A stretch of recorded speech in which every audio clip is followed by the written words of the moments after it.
My parents gave my siblings $200,000 and left me with nothing. Now they've lost everything and came crawling back.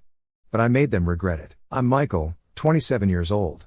I guess you could say my whole life I've been the one that got overlooked. I've got 2 siblings, my older sister Sarah and my younger brother Chris. And to say they were always the golden children is an understatement. It's like they could never do anything wrong in my parents' eyes. Meanwhile, I was just there, I guess. Growing up, Sarah was the perfect student, always getting straight A's, involved in all the school activities. And then she went off to some fancy Ivy League college. My parents were obsessed with it, I swear. From the day she got her acceptance letter, they couldn't stop talking about how proud they were. They threw her this big celebration party, invited all the family and friends. It was like we were having a second Christmas just for Sarah's academic success. Chris, on the other hand, didn't even need to try hard. Things just seemed to work out for him. He followed Sarah's footsteps and got into some fancy grad school program. My parents made sure everything was set up for him too. They covered his tuition, helped him move, got him a new laptop, you name it. And then there was me. I didn't get into any Ivy League school. I went to a state college. It was a good school, but I could feel that it wasn't something my parents would brag about like they did with Sarah and Chris. When I told them I'd gotten accepted, they kind of nodded and said something like, "That's great, Michael." But I could tell their hearts weren't really in it. No celebration, no party. I was lucky if we ordered takeout that night. I guess I tried not to let it bother me, but the older I got, the more I noticed just how different things were for me compared to them. It wasn't just the attention, it was the money too. Like Sarah's wedding, $200,000, no joke. My parents went all out, venue, catering, the dress, everything. They treated it like the event of the century. I mean, they even flew some of our family in from out of state. For Chris, they paid for his entire graduate degree and helped him out with rent until he could get on his feet. Emily, the youngest, didn't even have to worry about student loans, they covered those too. But me? Well, when I was starting out in my career and needed some tools for work, stuff that was essential to even get going, I asked my parents for help. They gave me $7,000. Now, don't get me wrong, $7,000 is a lot of money. But when you compare it to $200,000 for a wedding or paying off someone's tuition in full, it kind of stings. It felt like I was getting the bare minimum, just so they could say they helped. And it wasn't just the money either. It was how every time we got together as a family, I felt like the odd one out. At family dinners, all the conversations were about Sarah's fancy job or Chris's latest achievement. They'd sit there talking about their vacations, new house upgrades, or whatever expensive thing they were planning next. Meanwhile, I'd be sitting there eating my food, trying to think of something to contribute to the conversation. But honestly, what was I going to say? Hey, I just finished a big project at work and I'm still paying off my car? It felt like my achievements were just kind of small potatoes compared to what they were doing. I remember this one dinner in particular, maybe like a year ago. We were all sitting around the table, and the conversation turned, as it usually did, to Sarah's latest vacation plans. "Oh, we're going to Europe for a few weeks. It's just so nice that Mom and Dad are able to help out with the expenses," she said casually, sipping her drink like it was no big deal. Chris chimed in too, talking about some wedding expenses that were covered for him. "I don't know what we would have done without that $200,000, honestly," he said, all nonchalant. And then there was Emily, laughing about how glad she was that tuition hikes didn't affect her, thanks to our parents covering everything. I just sat there, trying to focus on my plate, but it was like their words were drilling into my brain. It wasn't just the money, they had been handed their futures on a silver platter. Meanwhile, I had to claw my way up and take out loans to get by. Every dollar felt like a struggle, while they acted like they didn't even have to worry about it. And the worst part? No one even seemed to notice I wasn't part of the conversation. I could feel my frustration building. My face got hot, my hands were clenched under the table, and I couldn't keep it in anymore. So I muttered something under my breath, "Must be nice." The room went quiet. All eyes were on me. Sarah was the first to speak. "What's that supposed to mean, Michael?" She had this mix of confusion and annoyance on her face, like she couldn't even begin to understand why I was upset. I took a deep breath and tried to keep my cool, but it all just came out in a rush. "It means that not all of us get everything handed to us on a silver platter. Some of us actually have to work for what we need." I could tell they didn't get it. Chris just shrugged and leaned back in his chair like it was no big deal. "Michael, you're always acting like you're the victim," he said with that smirk of his. "Didn't Mom and Dad help you get those tools for work?" That hit a nerve. Sure, they gave me $7,000, but when I thought about everything they'd done for Sarah and Chris, it felt like crumbs. "Yeah, they helped, but $7,000 compared to hundreds of thousands? It's not the same, and you know it. Mom tried to smooth things over as usual. Michael, we thought that's what you needed. We've always tried to give you what was fair. But how is $7,000 fair when you're handing out hundreds of thousands to the others? I couldn't keep the bitterness out of my voice. Fair? You think this is fair? You've given them everything. You've practically paved their roads for them. I've had to build mine brick by brick. The conversation spiraled from there, with everyone trying to defend themselves, trying to make it seem like I was just being dramatic. You're blowing this out of proportion, Dad said, shaking his head. We gave you what you needed. Needed? No, they gave me the bare minimum. That's the part that hurt the most. They didn't care about what I wanted, only what they thought was enough to keep me quiet. I couldn't take it anymore. I stood up, my chair scraping loudly against the floor, and left the room without another word. Their voices trailed behind me as I walked out the door, but I didn't look back. I was done being the forgotten one, the one who always got the leftovers. When I stormed out of the house that night, I was fuming. I don't think I've ever been that mad. I could feel my heart pounding in my chest like it was trying to break free, and every step I took down the driveway, it felt like the world was closing in on me. I didn't even know where I was going. I just knew I needed to get away, far away. It was late, probably close to 10 p.m., and the streets were quiet, you know, that eerie kind of quiet where everything feels a bit too still. Yeah, that was it. The only sound was my shoes hitting the pavement as I walked. I didn't have my phone out or my headphones in. I wasn't in the mood for distractions.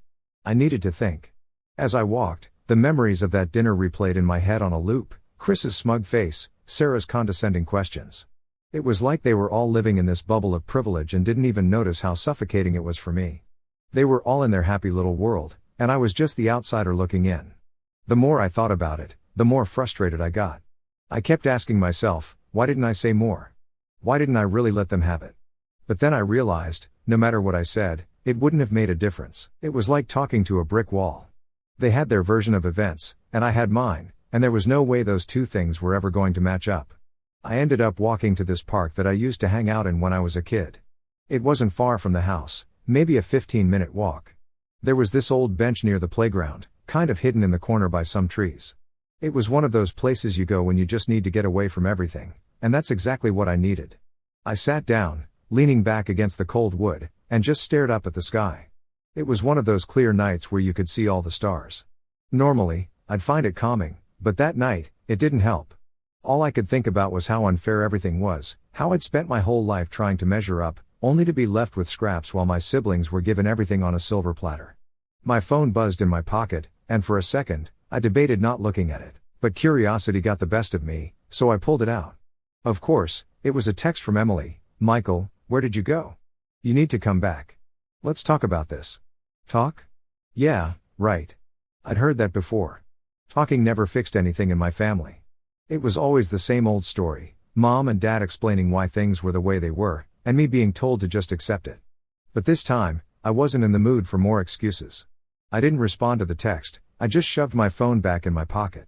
I wasn't ready to deal with Emily or any of them, for that matter. I needed time to cool off and think things through. Sitting there, I started to go over everything in my head, the years of being overlooked, the moments when I felt like an afterthought. I mean, sure, I wasn't a perfect kid, but I didn't deserve to be treated like I was less important than the others. It wasn't about the money, not really. It was about being seen, being valued, and for whatever reason, my parents had decided that my dreams, my needs, didn't matter as much as Sarah's or Chris's. I kicked a rock with my foot, watching it roll across the playground.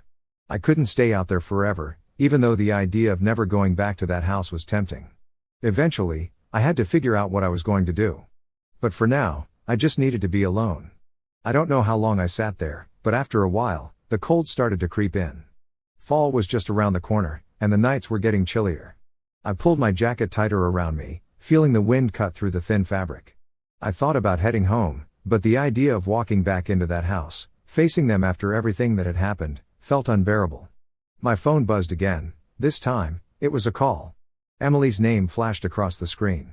I stared at it for a moment, considering whether or not to pick up. Part of me wanted to just ignore it, but another part of me thought maybe she actually gets it this time. I hesitated for a few more seconds before finally swiping to answer. Michael, where are you? Emily's voice came through, calm but with that usual hint of superiority that always grated on my nerves. Doesn't matter, I replied, my voice flat. "I'm not coming back tonight." "Come on, you're being ridiculous. We're family. We need to talk this out," she said, like it was that simple. "Talk?" I let out a bitter laugh. "You mean like we always do, where I get told why I should be grateful for what little I get, and you all pat yourselves on the back for being such great siblings?" "That's not fair," she shot back. "How could you not know?" I said, my frustration rising again. "Every time we sit down as a family, it's all about you, Sarah, and Chris. You get the trips, the houses, the weddings, and I get left with whatever's left over. I'm sick of pretending it doesn't bother me." There was silence on the other end. I could almost hear her trying to come up with something to say, something that would make everything better. But nothing came. "Look, maybe we haven't seen things from your perspective," Emily finally said, her voice softer. "But running away like this isn't going to solve anything." "This isn't about tonight, Emily," I said, rubbing my temples. "This is about every time I've been left out, every time you guys got to live your best lives while I was stuck trying to make ends meet. I needed help too, and all I got was a toolbox." She didn't say anything for a while, and I could hear the faint sounds of the house in the background, laughter, dishes clinking, like nothing had even happened, like I didn't matter. "Just come back," she said eventually. "We'll figure it out, okay?" But I wasn't ready to figure anything out, not with them, not yet. "I need time," I said before hanging up and shoving my phone back in my pocket. I leaned back on the bench and stared at the stars again. It was going to take more than just a conversation to fix this. They didn't understand, and maybe they never would. But at least for tonight, I wasn't going to be the one sitting quietly, pretending everything was okay. I didn't sleep much that night. After walking out of the park, when I got back to my apartment, my mind was still racing, and the weight of everything that happened sat heavy on my chest. I just lay there in bed, staring up at the ceiling, replaying the dinner over and over again. No matter how many times I went through it in my head, I couldn't figure out how it got to this point. How was it that my own family could be so blind to everything I'd been dealing with for years? I mean, I get it, they were busy with their own lives. But was it really that hard to see how unfair things had been?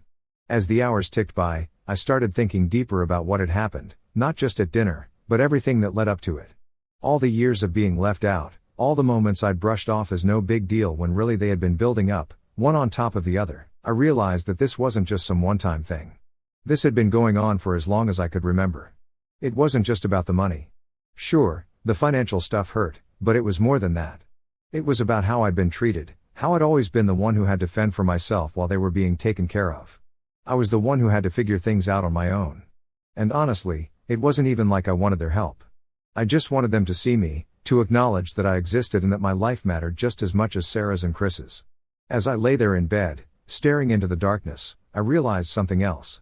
I wasn't angry anymore. I mean, I was still frustrated, but the fire I'd felt earlier had simmered down. Instead, I felt this deep sense of exhaustion, like I was just tired of it all, tired of trying to fight for a place in a family that seemed to have decided long ago that I wasn't worth the same attention as my siblings. I don't know what time I finally fell asleep, but when I woke up the next morning, everything felt a little clearer, not easier, just clearer. I knew that nothing was going to change unless I made it change. They weren't going to suddenly wake up one day and realize how unfair they'd been. It was up to me to make them see it. The problem was, how? I wasn't even sure where to start. Part of me wanted to just cut ties completely and go on with my life, but deep down, I knew that wasn't the answer. As messed up as things were, they were still my family. I didn't want to walk away from them, not entirely. I just wanted things to be different. I sat on the edge of my bed for a long time that morning, staring out the window at the empty street below. It was early, barely past 7 a.m., and everything was still and quiet.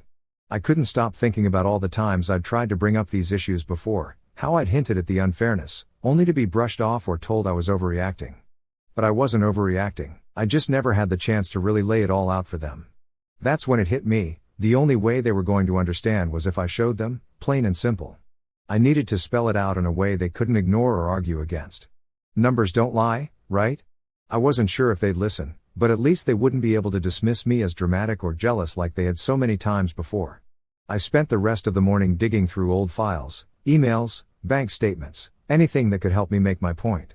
I had receipts for the tools my parents helped me buy, but I also knew they'd helped Sarah and Chris with so much more over the years. I started putting everything together, organizing it all into neat little piles that told the story I'd been trying to tell for years. It wasn't easy. Going through all those old documents was like ripping open old wounds. I found emails where my parents had promised Sarah money for a down payment on her house, and then I found texts from my dad saying they couldn't really help me out with rent because they had already given a lot to Sarah that year. It stung, it really stung, but it also motivated me. This wasn't just in my head. I had the proof right in front of me. As I worked, my phone buzzed a few times, more texts from Emily, probably still trying to get me to talk it out. I didn't respond. I wasn't ready to talk. I needed to be prepared first, and I wasn't there yet. I ended up working all day. By the time I finished putting everything together, it was late afternoon, and I was drained, mentally and emotionally. But I had something solid now, something I could take to them and say, look, this is what I've been dealing with. This is why I'm upset. It felt like a weird kind of victory, but not in a happy way, more like, okay, now they have to listen. It wasn't going to be easy, and I knew they'd probably get defensive, especially Sarah. She always acted like she was entitled to everything she got, but I was ready for that now. I leaned back in my chair and stared at the pile of papers in front of me. For the first time in a long time, I felt like I was in control of something. I wasn't just sitting back and letting things happen to me anymore. I was taking charge of the situation. Now, all that was left was to decide when and how I was going to confront them. I didn't want to do it over the phone or through texts. This needed to be face to face. But the thought of sitting down with all of them again after what happened at dinner made my stomach turn. It was going to be awkward as hell, but it had to be done. I knew they were planning another family dinner soon, something for Emily's birthday.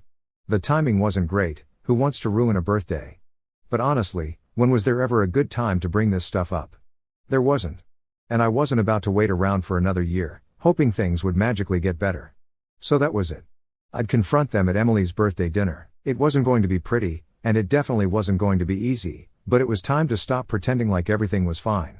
I wasn't going to be the forgotten one anymore. When the day of Emily's birthday dinner rolled around, I was nervous. I had everything ready, every document, every piece of evidence that showed just how much my parents had favored Sarah and Chris over me. But knowing I was about to walk into a situation that was going to be awkward, uncomfortable, and probably end with a lot of yelling didn't sit right with me. I wasn't trying to ruin Emily's birthday, but there wasn't exactly a perfect moment to do this. It had to happen, and it had to be soon.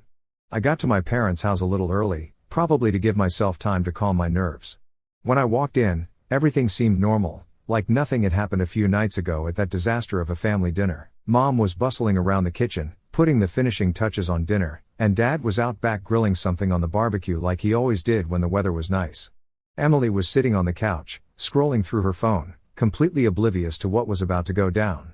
She looked up when she saw me and gave me a smile. "Hey, Michael, you good?" she asked, like everything was fine between us. "Yeah, I'm fine," I said, trying to keep my voice steady. I wasn't fine, though. My heart was racing, and I could feel the folder full of documents tucked under my arm like it was burning a hole through my shirt. But I had to keep it together. Sarah and Chris showed up not long after, laughing and chatting like they hadn't noticed anything wrong either. It was amazing how easily they just moved on from things. Meanwhile, I'd been carrying the weight of all this crap for years, and it was finally about to explode. We sat down to eat, and for the first 20 minutes or so, it was the same as always. Mom asked about work, Sarah talked about some upcoming vacation with her husband, Chris made a joke about how he still couldn't believe how expensive weddings were. I sat there, barely touching my food, waiting for the right moment. And then it came. After we'd finished eating and everyone was settling into dessert, I put my fork down and cleared my throat. "I need to talk to you all," I said, my voice sounding way more confident than I felt. Everyone looked up at me, confused. Dad raised an eyebrow. "What's up, Michael?" I took a deep breath and opened the folder, pulling out the first set of documents. I've been thinking a lot about what happened the other night, and I realized that I've never really laid it all out for you guys. I've been carrying this around for years, and it's time I showed you why I feel the way I do. Mom looked concerned, glancing at the folder. "Michael, can't we just enjoy the evening? It's Emily's birthday." "I know," I interrupted, trying not to let her guilt me into backing down, "and I'm sorry, but there's never going to be a good time to do this. I need you all to listen." I stood up and walked over to the living room, hooking my laptop up to the TV. I could feel everyone's eyes on me as I clicked through the folders on my desktop, pulling up the presentation I'd spent days putting together. It wasn't fancy, just a slideshow with numbers, dates, and pictures of the documents I'd gathered. The first slide was simple, a chart comparing how much my parents had spent on each of us for education. Sarah's name was at the top, followed by Chris, then Emily. My name sat at the bottom with a number that was embarrassingly low compared to the rest. "What's this?" Chris asked, leaning forward on the couch. "This is what I've been dealing with," I said, keeping my voice calm even though my hands were shaking. "This is how much you spent on Sarah's college tuition, and this," I clicked to the next slide, "is how much you spent on Chris's graduate degree. And here's Emily's, all her student loans covered." I paused for a moment, letting the numbers sink in. Sarah and Chris exchanged uncomfortable glances, but no one said anything yet. "And this," I said, clicking to the final slide, "is how much you gave me, $7,000 for tools. That's it. No tuition help, no house down payment, no wedding fund, just $7,000. The room was silent. I could see the wheels turning in their heads as they processed the numbers. Mom looked like she was about to cry, and Dad was frowning, clearly not happy with where this was going. "Michael," Mom started, but I cut her off. "I'm not saying you didn't help me," I said, trying to stay calm. "But you can't sit there and tell me this is fair. Look at the difference.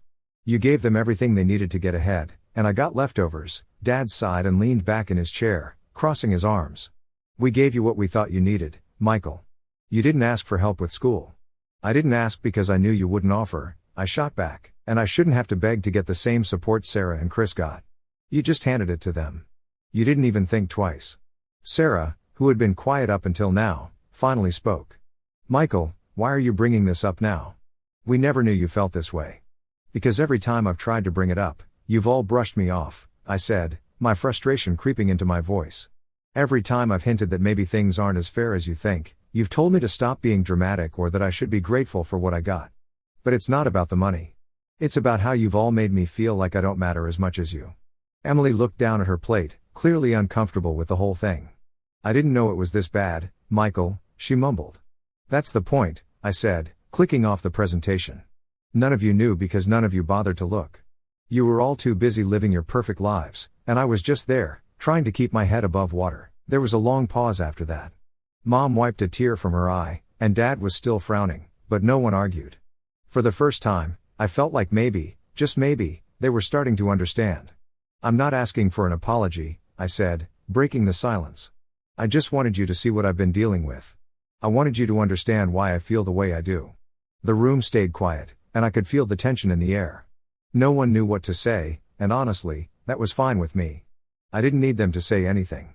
I just needed them to see. After my presentation, I could tell no one really knew what to say. The air was thick, like the tension had just doubled, and everyone was stuck in their heads, trying to figure out how to respond without making things worse. Honestly, I wasn't expecting an immediate apology or some big resolution right there at the table, but I had hoped for something, maybe some acknowledgement that what I'd been feeling wasn't all in my head. I sat back down, my heart still racing. I could see my mom fidgeting with her napkin, her eyes darting from one of my siblings to the next, trying to gauge what everyone was thinking. Dad hadn't said much since the presentation started, but I could tell he wasn't happy. His arms were crossed, and his jaw was clenched, like he was trying to keep himself from saying the wrong thing. Classic dad move, hold it in until he explodes later. Sarah finally broke the silence. "I didn't realize it was that bad," she said softly, her voice sounding more serious than I was used to. She didn't look at me, though, just kind of stared down at the table, poking at the remains of her cake. I raised an eyebrow. "You didn't realize? Come on, Sarah. It's not like this is new. I've been dropping hints for years, and every time I brought something up, it got brushed aside." She glanced at me for a split second before going back to her cake. "I don't know. I guess I don't know." It wasn't much of an answer, but at least she was saying something. Chris, on the other hand, still looked annoyed, like I'd just ruined a perfectly good evening with all my drama. "Michael, I get that you feel like you've been left out or whatever, but we all got what we needed," he said, leaning back in his chair. "I mean, I worked hard too. Just because Mom and Dad helped me out doesn't mean I didn't put in the effort." That hit a nerve. "Effort? Are you serious, Chris? I'm not saying you didn't work hard, but you didn't have to struggle the way I did," I snapped. "You always had a safety net.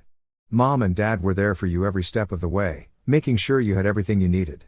Meanwhile, I was scraping by, trying to figure things out on my own. It's not the same, and you know it." Chris shrugged, like he still didn't get it or didn't care to. "It's not about effort," I continued, trying to keep my voice steady. It's about how you guys got handed opportunities I never had. It's about the difference between me having to hustle just to get by while you had the luxury of focusing on your dreams without worrying about rent or bills. Emily, who'd been quiet this whole time, finally spoke up. Michael, I'm sorry. I really didn't know you felt this way. I didn't even think about the money side of things, I sighed. That's the thing. No one thought about it because it wasn't affecting you. It's easy to ignore something when it doesn't directly impact your life. She nodded, looking a little guilty, and for a moment, I thought maybe she actually got it. Maybe they all did, at least a little. But I still wasn't convinced. Dad cleared his throat, and we all turned to him. He'd been so quiet, I'd almost forgotten he was sitting there. Michael, your mom and I. We never meant to make you feel this way, he said, his voice slow and careful, like he was picking each word cautiously. We thought we were doing what was best for all of you. I could feel the frustration bubbling up again, but I bit my tongue. I needed to hear him out. We gave Sarah and Chris what they needed for school because that's what they asked for. You, on the other hand, you never really asked for much. You always seemed so independent, like you didn't want our help. I blinked at him, not sure if he was being serious or if he just didn't get it. Dad, I didn't ask for help because every time I tried, I was told there wasn't any money left or that you'd already done enough for me. What was the point of asking if I knew what the answer was going to be? Mom jumped in at that point, her voice softer, almost pleading. Michael, we did what we thought was fair based on what each of you needed at the time. Maybe we didn't realize the gap was so big, but we were trying to do our best. I shook my head, rubbing my temples. It's not just about the money, Mom. It's about how I've been made to feel like the odd one out my entire life. You guys were so wrapped up in making sure Sarah and Chris were taken care of that you didn't even notice I was struggling. I wasn't asking for a handout. I was just asking to be seen. The room fell silent again, the weight of my words hanging in the air. I could tell my parents were processing it, trying to figure out how to respond. Dad let out a long sigh, looking older than I remembered. Michael, we never wanted to make you feel like you didn't matter. We love you. You know that, right? I nodded, but it felt hollow. I know you love me, but love isn't just about words. It's about actions, and your actions have made it pretty clear where your priorities were. Mom wiped at her eyes with a tissue, her voice trembling as she spoke. We didn't mean to hurt you, Michael. We really didn't. I could feel my anger starting to fade, replaced by a dull ache in my chest. I wasn't looking to hurt them either. I just wanted things to be different. I wanted them to understand how much this had affected me, and I wasn't sure if they fully did, but at least the conversation was happening. That was something, right? Sarah cleared her throat, breaking the silence. I think we need to figure out a way to make this right. It's not fair that Michael's been left out, and we can't just ignore that. Chris nodded, though he still didn't look happy about it. Yeah, maybe we can figure something out. Mom and Dad exchanged a glance, and for the first time in a long time, it felt like we were all on the same page, or at least heading in the right direction. I leaned back in my chair, feeling a mix of exhaustion and relief. This wasn't going to fix everything. Years of feeling like the forgotten one in my family weren't going to disappear overnight. But maybe, just maybe, this was the start of something better. After that last family dinner, I told my parents and siblings that I'd had enough. I was done being the afterthought, done being the one who always had to accept less while they got more. I remember sitting there, telling them that I planned on talking to the rest of the family about it. I wanted to hear their opinions because honestly, I was curious if anyone else had ever noticed how I'd been treated.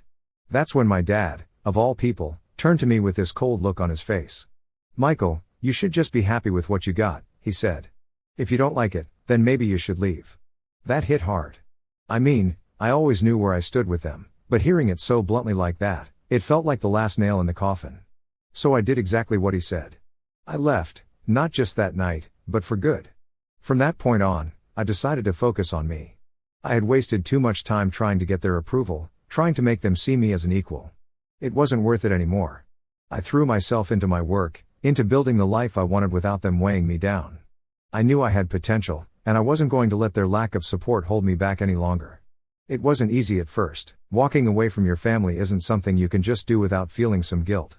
But the more I distanced myself, the more I realized how much energy I had been putting into trying to win their approval. I started to focus on my career, putting in the hours and really grinding. And guess what? It paid off. A few years went by, and my life completely turned around. I wasn't just surviving, I was thriving. My work was going better than I ever could have imagined. I started off small, just trying to make ends meet, but eventually, I grew my business to the point where I was hiring more employees. I had a full team working for me, and the satisfaction of knowing I'd built it all on my own was something I'd never felt before. And here's the thing, I didn't just get by. I did really well, the kind of success that made me look back at all those times I felt like I wasn't good enough and laugh. I had clients coming in from all over, and I was making connections that I never thought I'd have. I guess, in a weird way, walking away from my family pushed me to prove that I could make something of myself without their help. But just as I was settling into this new phase of my life, I got a call. It was from my mom, which surprised me because we hadn't talked much since I left. My phone buzzed, and her name flashed on the screen. For a moment, I debated ignoring it, but something in me decided to pick up. "Michael, we need to meet," she said, her voice softer than I remembered. There was something in her tone that I couldn't quite place. It wasn't the usual "we need to talk" guilt trip I had gotten used to over the years. It sounded desperate. I hesitated. Meeting with them wasn't something I really wanted to do, but curiosity got the better of me. So, after some back and forth, we agreed to meet at a cafe. When I walked in, they were already sitting at a small table near the window. They looked different, tired, older. My dad, who always had this confident, almost arrogant posture, was slouched in his chair, looking more worn out than I'd ever seen him. Mom had dark circles under her eyes, and she kept fidgeting with her cup, which wasn't like her at all. Something was off. "Thanks for coming," my mom said as I sat down. I didn't say much, just nodded, waiting for them to get to the point. After a moment of awkward silence, my dad finally spoke up. "Your siblings, they've cut contact with us," he said, his voice quieter than I expected. I blinked, not sure if I'd heard him right. "What do you mean?" "They don't talk to us anymore," my mom chimed in, her voice shaky. "Sarah moved away with her husband, and she won't return our calls. Chris, he's distanced himself too. And Emily. Well, we haven't heard from her in months." I sat there, trying to process what they were saying. It was hard to believe, honestly. Sarah, Chris, and Emily had always been the golden children, the ones who could do no wrong in my parents' eyes. Now, they were the ones who had walked away. "We're struggling, Michael," my mom continued. "Without them, we're really struggling, financially, emotionally, everything." There it was, the real reason they wanted to meet. They needed help. I leaned back in my chair, feeling a mix of emotions swirling inside me. A part of me felt like this was some kind of twisted karma. They had pushed me aside for years, ignored me when I needed support, and now they were the ones coming to me for help. The irony wasn't lost on me. But at the same time, I didn't feel the satisfaction I thought I would. I wasn't sitting there thinking, "Ha, this is what you deserve." Instead, I just felt tired of all the drama, the years of resentment, the constant need to prove myself. "So, what exactly do you want from me?" I finally asked, keeping my voice steady. "We were hoping you could help us out," my dad said, avoiding eye contact. "We know things haven't been great between us, but we're really in a tough spot financially, especially." There it was, the money. I should have seen it coming. I looked between the two of them, wondering if they had any idea how ridiculous this all was. The same parents who had told me to be happy with what I got were now asking me for help because their golden children had ditched them. "I don't know," I said honestly. "I mean, you made it pretty clear a few years ago that I wasn't your priority, and now you're asking me to help you because Sarah and Chris don't want to?" They looked at each other, and for a moment, I saw something in their faces that I hadn't seen before. Regret, real, genuine regret. "We know we messed up, Michael," my mom said softly. "We should have treated you better. We didn't realize it until it was too late." I didn't say anything. I didn't know what to say. There was a part of me that wanted to forgive them, to be the bigger person, but another part of me, the part that had spent years feeling overlooked and undervalued, wasn't ready to let go of all that hurt. "I'll think about it," I said, standing up to leave. "But I'm not making any promises." As I walked out of the cafe, I realized something. I didn't owe them anything, not anymore.